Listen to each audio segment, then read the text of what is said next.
Why they sleeping on me? Let your cousin lay with you. I program my mind to block all the lies, the griminess and the fuckery. I lay them on their ass and then I sure laugh. I call that a stand-up comedy. I be wondering what they want from a bitch. I be wondering what they want from a bitch. So I'ma talk to 'em. I be wondering what they want from a bitch. I run shit, but I'm tired, so I think I'ma walk to 'em. Coach put me off the game, cause pimpin' ain't the same. You don't need to know my name, but I'ma fuck with you. Crazy is my middle name, and this girl's insane. Now you talk to him. Girl, I'm not your friend, I don't want your man. You ain't getting no money, he ain't getting to a bag. Y'all ain't in no coop, cause it's cheap you about a dozen. You ain't getting no ass, cause you're sleeping with your cousin. Bitch, I said I'm the truth, never said that. Alright, finally, let's get it started. Let's get it cracking like a This bad is my letter to hip hop. Welcome, welcome, Just Jala. Hey y'all. Yay! Yay! I'm gonna put the glasses on. Where are my glasses go? A few minutes later. Alright. Finally, we are here with Just Jala. Hey y'all. Yay! Yes, welcome. Woo! How you feeling today, Just Jala? I feel good. It's about to rain in a minute outside, but that doesn't stop anything, you know? You look Hollywood. I'm trying to be. Fabulous. You know, I'm a star. You know, you got it. To see it, to believe it. To feel it is to know it. Where did your love for hip hop come from? Where did my love from hip hop come from? I would probably have to say, like, you know, just watching all the movies, like, you know, like all the black movies and stuff like that, and just the culture period, like growing up listening to Tupac and stuff like that. My mom and them always was playing that shit, like, you know, everywhere I went, so I kind of adapted to that.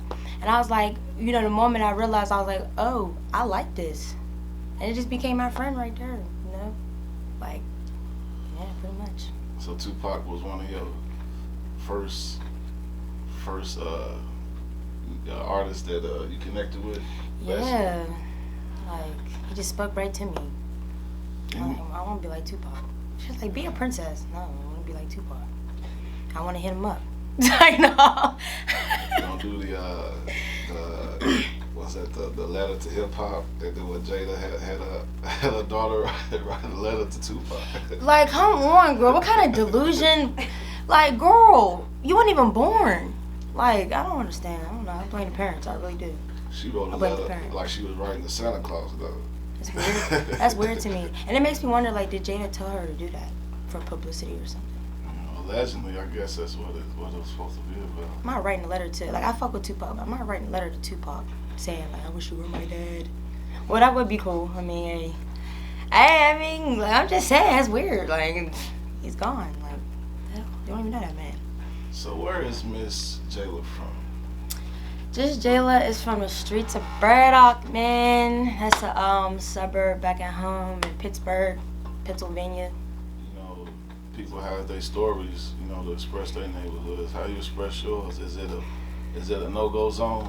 I wouldn't say that. Like, I really wouldn't say that, cause like, well, I'm from there, so it's always gonna be home to me. You know, like I'm always gonna know where to go, where not to go. You know, ins and outs of every aspect of that neighborhood. But I'd probably just say like it raised me in a way. Like, you know, we used to do all kinds of shit. Like I used to roll with a gang. I ain't gonna say y'all names or whatever. One passed away. Not a gang. I mean, I don't mean a gang. I don't literally mean like we went gang banging, like set tripping or nothing that. But it was like a group of girls that I really loved. Like we just always had something in common, and like we all knew how to fight. You know, we all was cute or wanted to be. So cute. you used to like to fight?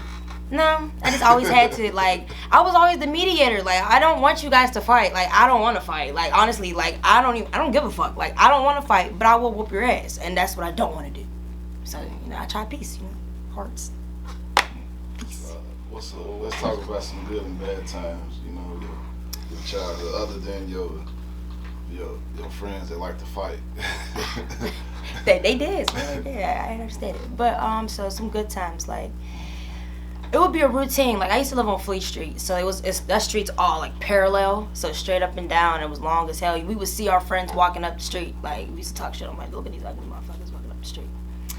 And we used to sit on this block, on this stoop, and we used to smoke, we used to drink, we used to rap, sing. You know, we would catch somebody getting their ass whooped from their mom, because everybody right there. So, you know, I actually, you know, you don't see that no more. Man, I got my ass whooped by my mom on the block. I stole my mom's Cadillac. You stuck, man. I stole her Cadillac. She just bought it. It was when it first came out. I stole her Cadillac, and me and my cousin, we was joyriding around the hood because we wanted to, we got to ride. We never had to ride. How you steal your own car though? But listen, she was getting ready to go out. I wanted to go to the store real quick. I'm like, oh, she's not gonna notice us take the car real quick. She definitely noticed, like. And what makes everything worse, she came downstairs in like a lingerie piece because she was getting ready, but she was so mad, but she looked so pretty. And all my friends was outside, like, and I pulled up, and I'm just like, oh shit, she about to whoop my ass. Sure enough, she whooped my ass in front of everybody. And almost clean like ass whooping. A good and a bad and a good time all at once. Yeah, I don't know, there's so many, like, I don't know, but I know everything was routine. Like when we went to school in high school, like we all, like I said, the street was parallel, so everybody lived next door to each other. Like, so one will come out, the next will come outside, the third will come out, the fourth will come out, but everybody's passing a blunt. It's like nobody's talking, it's too early, just hit the blunt, walk down the street, go to the bus stop. As soon as we get to the bus stop, all right, it's breakfast, all right, we'll socialize a little bit, don't speak to me though, first period. And then it's like, for me, I couldn't wait for lunch. I was always starving. Like, I never would go get some snacks from the store. I would always smoke and never get no snacks from the store. Like, knowing that I'm going to want some snacks. Like, and, but we would ace all the tests. Like, we would smoke on a day that we got, like, a big-ass test. Because it would be like, yeah, y'all better pass. Like, like, y'all, we're going to get clowned. Like, so we'll go in there, pass to ace the test, and, yeah, high grades. The change that's happening in hip hop today, from listening to Tupac to listening to, who can from listening to Tupac to listening to Drake. But I get what you're saying. Like today's music, it's almost like a betrayal thing. I feel betrayed because it's like I have a relationship with hip hop. And it's not hip-hop's fault. It's the people that's involved with it. You know what I'm saying? Mishandling it. Doing whatever they want with it. Like, hip-hop is a baby. Like, you gotta take care of it. You gotta cherish it, nourish it, understand it, respect it. You know what I mean? Nowadays, I feel like people use all of the, I'm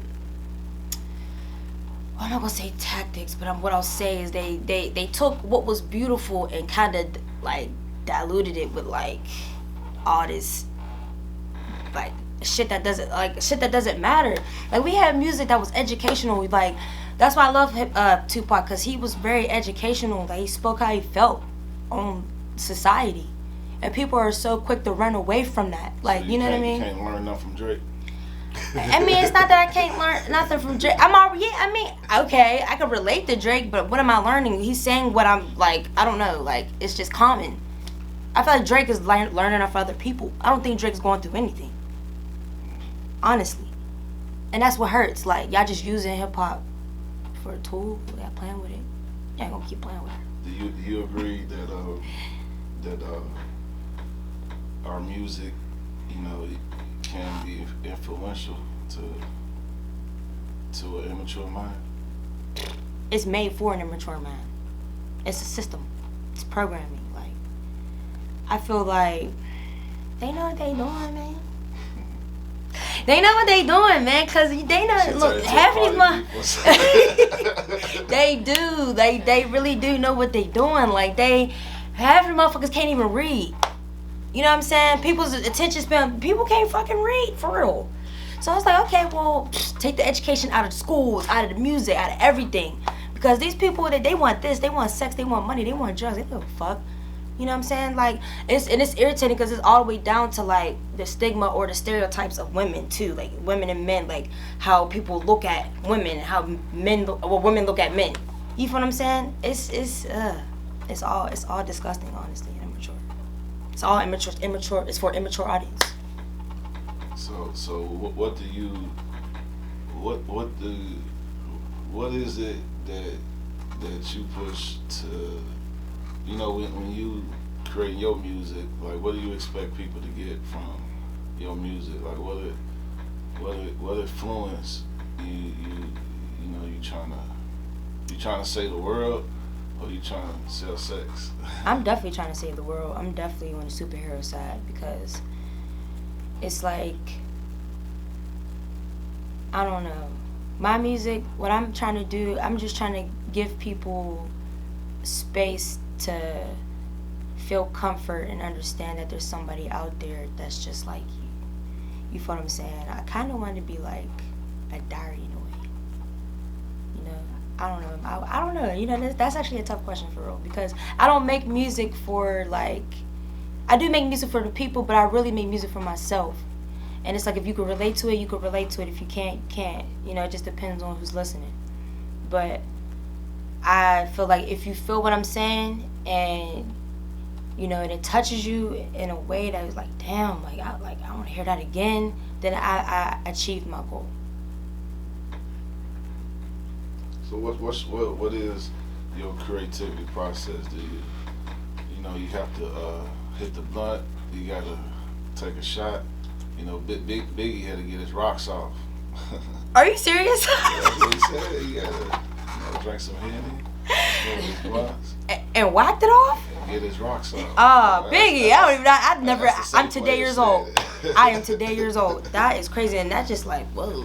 You know, are you a person that, an individual artist that goes in the studio and just, you know, step in the booth and just goes? You gotta write it down first? It depends on what mood I am, but I am definitely guilty of like having my yak and my tree at all times. Like when I go on stage, I need a shot real quick on some James Brown shit, cause it just do something to you. It's just like, whoa, you know, like I can do it now. All right, I was asleep before, I'm up now. You know, but yeah, my creative process though, like as far as like with writing though, like I just like, I wait till something happens, or I hear a melody, and then when something happens, I'll put the words with the melody and I have a song. But that can happen at any time. I could be cleaning, I could be cooking, I could be arguing with somebody, anything, like reading, it'll just come to me. But when I get in that booth, I'm so repetitive with my music in my head over and over again. I'm going in there to do it twice, and I say, I need this done. Knock it out. But I don't know, like, it's just my brain. I don't know. It's just when stuff happens, I write it down.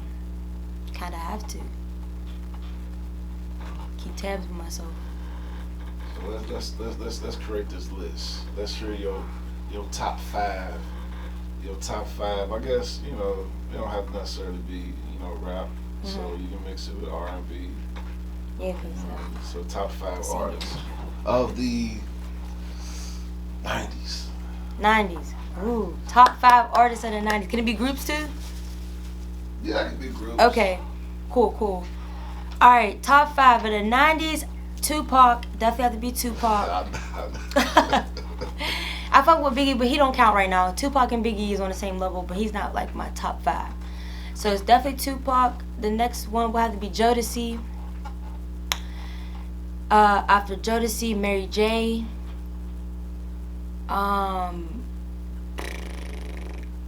Michael Jackson. One more. It's gotta be a good one. I'm gonna have to give this to Wu-Tang. I fucks with Wu-Tang. That's why she asked for groups. She already had her. Yeah. But I got way more though. That's just the 90s, I guess. So would you say like the myths that they, you know, say about the industry, are there any that you know of or agree or disagree with? Myths. Like Snoop allegedly being, you know, the reason of or involved in getting Tupac killed. I don't believe that. Snoop is too player for that. And he really fucked with Tupac. Like, he has no reason to, he had no motive. What would be the motive? Like, over some money? Like, you know, like, what would be the motive? Because, like, Snoop is a totally different artist from Tupac. Like, but Snoop is equivalent to Tupac, I feel like, because of his style, like, how he comes from something different. So, I think that Snoop Dogg and Tupac equally had a respect for one another. I don't think the dog did that. Dog don't got nothing to do with Tupac's murder. But you wanna know who did? You wanna know who I think did? Motherfucker, you wanna know who I think did that shit? Allegedly. No, that nigga Suge Knight killed that man. No, fuck that. Nah, for real. Fuck that. That nigga Suge Knight got something. Yup. Allegedly. Yup. Look at that. Yup. Y'all. How you feel about Snoop Dogg, you know, taking over Death Row, you know, today? Finally it's in the hands of someone who is genuine, not a bully. You know what I mean? I ain't got nothing against the nigga, but still, facts is out there. I think Snoop Dogg is very credible of having, he's put in so much work. You gotta think about what Snoop Dogg does. The nigga done went from a dog to a cat back to the dog. You know what I'm saying? The nigga be with Martha Stewart. The nigga be on commercials and shit. The nigga be on action movies. Snoop Dogg's everywhere. Every type of genre of entertainment Snoop Dogg has literally done. You feel what I'm saying? So I would want to be signed by Snoop. Real, bro. Hope you heard this. I hope he does. It's the D.O. So what are some of your favorite foods? What do you like to eat? Are you a vegan? Are you following the I'm trend? on my way. I am. Because, you know, I just keep watching these videos and more information is being put out every day. And I'm a sponge. If something clicks in my brain, I try to, like, listen to it. But I love salads in life. Fruit salads, you know, regular salads. I like steak here and there. I love seafood. Indian food's good. I like food, period. I'll try pretty much anything. I don't like ketchup. Like, ew. Y'all's nasty. And hot sauce, I don't really care about. Mayonnaise, foul. Foul. Y'all out here playing with the devil's work. Nasty. So you like to cook? Or do you cook? I know how to cook. My mom and my dad taught me how to cook. I don't mind it, because I like to eat. Somebody's hungry, all right, well, one of us got to cook. You won't do it, I will. You just got to clean the dishes. You have any children, Jala? No. Wow, so you got nothing but time to put in your work, huh? Yeah. Just don't want to waste it. You know, I'm trying to cherish time. Be appreciative. That's all. What's your relationship status? You single, married? I go with God. You know what I mean? It's been a really complicated situation, me and him, but we worked it out. I've been going to church and shit. Oh, excuse me, Lord. You know, he know. I'm a work in progress, but yeah, me and him, we got something going. If you was stranded on the island, just you by yourself, you know, the island can be safe, you know, but it's just you. You can only have three things. It could be another person, you know, food, etc., but you can only have three things. What would them three things be to satisfy your island? I would need a tent. I would need a compass. And water. Because I got shelter. I got a destiny. Well, no, I'm on an island, right? Oh, I'm on an island. Okay, shit. I definitely, I don't know. I wouldn't need a compass then, but then I feel like I still would need a compass because, like, what if I find a boat or something, or build a boat? Yeah, it's like basically finding what's really important in life. Yeah. You know, what do you survival really, things. What do you really need?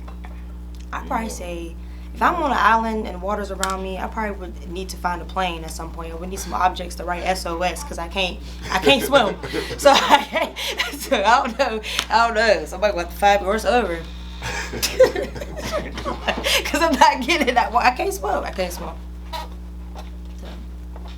So a tent, what else you say? A tent. I said a compass, but I can't yeah. swim, so I probably won't need it. So I'll probably just a tent, some water, and like maybe like I don't know, some type of like radio or something. Need some music to get through it or something. I don't know. I probably won't have my iPhone, so probably just a radio. Yeah. Sorry, y'all. So you in the politics? Yes, I am. Since the election coming around, how you feel about Mr. Donald Trump? Trump ain't did shit to me. Well, listen. Yeah, a little pause. Because this is a touchy subject. No, that like people get so emotional about it, and I'm just like, listen, it's business.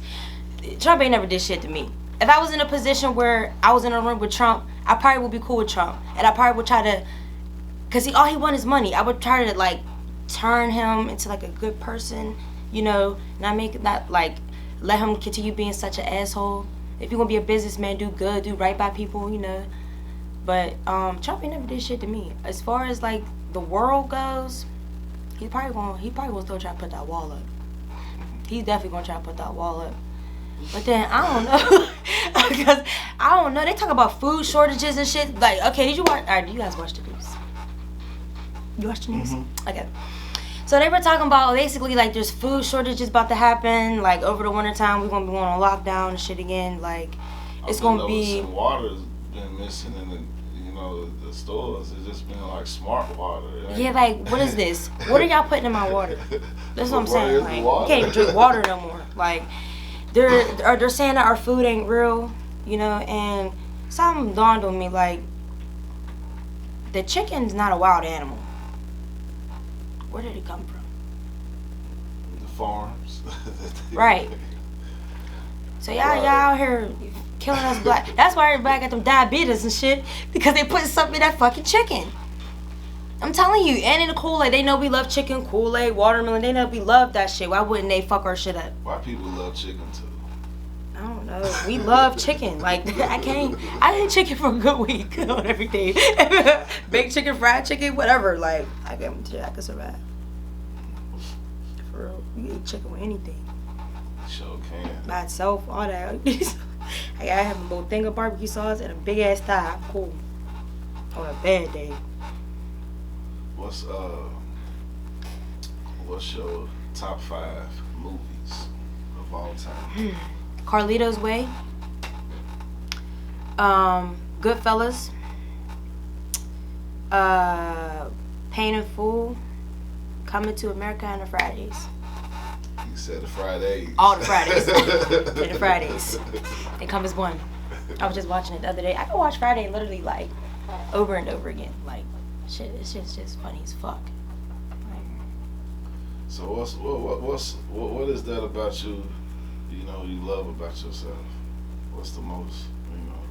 When you think about yourself, what is that stands out to you the most?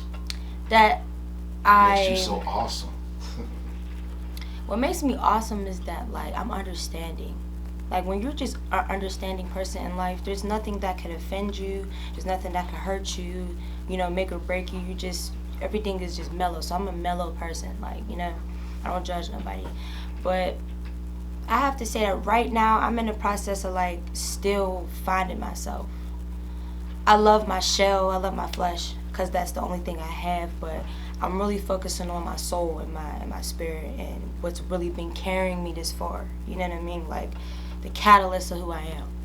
And I feel like I've been going through so much stuff. And I'd be like, yo, whose man's am I? Like, how am I making it this far? Like, the fuck? Like, whose man's am I? Like, that I'm really strong as hell, for real. Like, you feel what I'm saying? Like, nothing can fuck with me. I love that part about me, but that's just one part. I don't know. I'm still working on the 75%, So every day it matters. Every day is like, you did that. You did that. Remember you did that shit? Yep, it was me. So what's that thing about yourself that you need to change, or it's just something about you that you can't change, but you don't really like? People tell me that I have a strong personality. Like I'm very assertive with things, like, but you have to be in this life. Like people be playing with you, and because I'm a nice person, I need a balance. So what do they say negative to you? Or it just depends on the situation. What do they say negative? You heard. Well, what I've heard. This is humble. What do people say about? I've been told that I can be. I jump the gun too much. Like I get overly excited about things, and then when I get disappointed, it's like my whole world is just, which is very true. I'm working on that. People say that I can't even tell you because I don't give a fuck for what people say. Honestly, like, so I really don't know. Like I just know about me. I know that I can be naive. I know that I trust people too much. I know that like I can switch too. Like I can be moody. Like you gotta really keep my attention, or you gotta be entertaining or special of some sort for me to even talk to you or be associated with you, because I get annoyed fast. So I think I gotta stop getting annoyed fast and have more patience than me. She found it. I'm like, oh, I'm trying to figure this shit out. Like, my brain's like 4 + 7 = 12. I don't know. Like, what the fuck going on? How much being famous is important to you? Like, It's not. I think the music, the fame belongs to the music. The credit belongs to me. So I guess you wouldn't be pressured in a position of selling your soul for, Hell, I can't. How can you sell a soul that's like, it don't belong to you for real? Like, it's a privilege. Like, it's a privilege to be alive and to live and to, even acknowledge you have a soul. Because some people don't have a heart, don't have a soul, just cold. You know what I mean? I am devoted to God. Like, I belong to Him. He's special. It's my boo. Like, I don't know. Like, right, because I asked you, about your relationship. She said God. I'm God, man. Because that's who I talk to. That's who I, like, go to sleep thinking about, That's who protects me, literally. Like, that's who protects me, looks out for me, takes care of me. When nobody's around. I'm like, I don't need nobody. I got God. So they didn't believe in me, but God did. Yeah, and I believe in Him. So how do you manage your time? It's 24 hours in a day. You got the hours you have to work. Mm-hmm. How many hours do you put in your art? My art, all the time. Because if we're scrolling on social media, I'm constantly posting something about me, like, all the time. So it never stops. But I know I wake up in the morning and I thank God. First. And then I go to the bathroom, brush my teeth, wash my ass and shit like that, I eat some. And then if I got work, I go to work, get off. Or if I don't got work, work out. Go to the studio. Constantly come up with content and different ideas for, like, any projects that I want to do. And, just saving up. Right now, I'm just saving. Like, I'm money managing right now. So that's pretty much it. So what do you think makes you stand out, as an artist? Fried chicken. You ain't gotta, be stepping on, toes too big, but in the most cockiest way you can express yourself. Okay, so just put it that way. Let me put the glasses on. Let me clutch my pearls for a second. Well, let's talk about, I think that, first off, what makes me special, I'm a black woman, yo. I'm a fucking superhero. I got a cape and everything. I got powers. My mouth, or these hands, my brain. And I think that what separates me from everybody, what makes me stand out, is I'm not afraid to be who I am. Like, I know I'm sexy. I know I have a nice body. I know that I can talk like these girls are talking, but I choose not to because I stand in what I believe in. I was raised a certain way. Even though it's my life, I'm representing my parents. They have to, see me being out here doing, doing whatever I'm doing, or I don't want them feeling embarrassed, but they know I love myself and I am going to do what I want to do respectfully. You know what I'm saying? Respectfully. But my lyrics, I got bars and I can sing. You know what I mean? Like, I could write my ass off. I know how to make beats and shit like that. Like, there's just so much I could do. Like if you come to me and you say, yo, I want to do a song, and I like the song, and we're really putting the work in, there's going to be so much that's going to come behind that. I'm going to be like, okay, are you serious? Because, nigga, I got the artwork ready, facts, I got half of the bread for the video, boom, we're going to go see this place about that. This whole week, that's what we're doing. This whole week is devoted to us putting this song out. Formulating a plan, you know what I mean? I won't even do a song with somebody, yeah, I'm about to send you this song, or I want to do a song with you and want to send it to you. No, I'm cool, babe. I'm cool, babe. If we ain't sitting down, we not cooking, and we not vibing, and I need to feel your energy, you know what I'm saying? If we not doing that, then there's no point in doing a song. For real. But yeah, that's what makes me stand out. So I have to ask, was it Tupac that gave you that moment, that made you want to be an artist, or can you? No. But how long you been doing your thing? Like, when did this all started? When I was a kid, when I was 3, my mom put me in like modeling contests at agencies, just to get me out there. My mom was a model. My mom modeled for Vogue back in the day. Okay. And my mom sang too. So, you know, once she had us, she had to put her dreams on hold, and she kind of like passed me the throne, and I took it, and from 3 up until 10, I still was doing that. But when I was 10 years old, I was doing pageants. That's when I really got on stage and started performing in front of people. And the moment I was on that stage and I sang that song, you know what song I sang, y'all?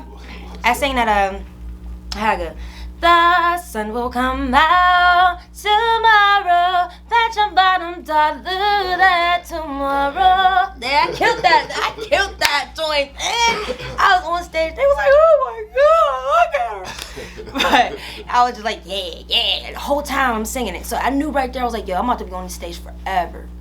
And after that, I got 4th place out of 500 girls. Yeah, that, and then, you know, hopped off the porch, 13. I was doing sports and shit, and I became like I had all brothers, so I kind of like became like a semi-tomboy, and then I started really, really listening to rap music. My dad would listen to artists like Dead Prez and Wu-Tang and Public Enemy, and you know, like all the major rappers like 50 Cent shit, Many Men and shit came out. I was behind my dad's truck like, this nigga spitting there, like, with my bottle, like, or whatever, like 13, I was young, you know, like, my dad was always playing that shit, so I was like, yo, I'm gonna do that, I'm going to do this is gonna happen, like, and then, 16, I was out in the bars, performing. I would go to school, get off from school, go to work, get off at 12, right, so I'm getting home at 12. There's a little after hour spot, you know what I'm saying? I'll slide through there for an hour. So I'm not getting home until like 2 in the morning, 3 in the morning, then I gotta be right back up for school. Bruh, my life was busy. So, yeah. And then from there on, from 16 up until now, like, I've still been doing it. I've accomplished a lot. I've performed downtown Pittsburgh. I performed on big stages. I made a song, well, that's exclusive, but it's out. For the Steelers, we did that. Shout out to Pittsburgh TMZ. And I just been shooting videos and performing. I've been performing non-stop in the city, like, and they know, like, they see me, yo, Jala, she working, yo, she's performing, she's really out here, like, who's fucking with her? Like, I don't see nobody out here, like, yeah, facts, no, who's me, like. And then, you know, after that, like, everybody started coming out, trying to rap, like, oh shit, it's a competition now. Okay. All I did was encourage everybody to always support everybody, because, you know, you can't expect support if you're not supporting other people. So, yeah. You know, you had to choose, would it be radio or podcast? Podcast, because you get to talk and people get to see you. Radio, it's just y'all voices, you know what I mean? I don't want y'all to see how I feel. I want y'all to see me say it. All right. You know what I mean? Like, straight up podcast. You know, fabulous Hollywood. Now, I had these in every color. I done lost them. These are the only ones I got left. So how you feel about the interview? Did you have fun? Was it? Yeah, man. You mean this one? Absolutely. Like, what? I'm being myself. I feel comfortable. Like, you know, y'all watching me. I'm watching them, and we talking. It's lit. I feel cool. I feel like I'm at home. You feel we covered everything? Is there anything no. that we probably missed that? I just feel like I want to leave something with everybody, like, because I really do, you know, like, this is stuff that I think about all the time. I just feel like, you know, I encourage every woman to sit at home, like, that's doing music, like, you know, there's nothing wrong with being comfortable with your sexuality, there's nothing wrong with wearing clothes that you want to wear, but we have to, women, at some point, we have to turn the tables, bro, like, shit gotta change, like, we got these young little girls growing up watching us, you feel what I'm saying, like, teenagers, these little girls think it's okay to be out here scamming people. It's a scam land out this motherfucker. Like, everybody's scamming. I be scared as hell. Like, I don't even want to make no purchases online because I think everybody trying to scam me. But, you know, like, the mindset, these little girls think that it's cute getting on top of cars, twerking their ass and pussy out and all kinds of shit. Y'all ain't going to the doctors, damn it. And you damn sure ain't wiping your ass. And that's not cute. We don't want to see that. I don't want to see that. What y'all talking about? You feel what I'm saying? Where's the music? Where's the stories at? You feel what I'm saying? If that's a part of your story, fine. I don't knock it. I'm not saying I never twerked on a car or did nothing like that. However, like, there comes a point in time where, like, we grown, like, you grew as you're growing, like, you just start appreciating and having values and morals. Nobody has any morals anymore. You know what I mean? Nobody has anything to respect. You feel what I'm saying? And I don't even blame the men. I really don't blame the men. Because look at what y'all have to deal with. You know what I'm saying? Look at what's raising your daughters. And I'm not saying this ain't all women. They know who they is. Period. Y'all know who I'm talking about. I'm not talking about all women. There's doctors, lawyers. I'm not talking. This is not for the bosses in the back. Okay? But what I'm saying is, like, it's just not cute. We gotta start respecting ourselves. Like, I don't know. I just feel like we gotta start respecting ourselves. Talk about who are you? Like, do you know who you are? Do you know who you are? Do you know who you are? Well, that pretty much wrap up this interview with Just Jala. For me, just who, never you. Yeah. And we go, I guess, sometime in the future we'll have a part 2 of this. Absolutely. You gotta follow your journey. Absolutely. Follow that no matter journey. where you at, you're in Atlanta, we gotta come to Atlanta. Hell yeah. Hell know, yeah. Shout out to OBI, man. You my dog, bro. Cover your process, your progress. Bro, shout out to you. Like, you really, like, at the moment I met you, it's been hands-on work. Hands-on, non-stop. I done met people. We done did show, all kinds of stuff. Like, I just thank you for this opportunity. And I probably said some things on here that y'all ain't gonna like. Facts, I don't care. Facts, I don't care. Girl, I'm not your friend. You ain't getting no money, you ain't getting to a bag. I ain't in no coop, cause a cheap you about a dozen. You ain't getting no ass, cause you're sleeping with your cousin. Bitch, I said I'm the truth.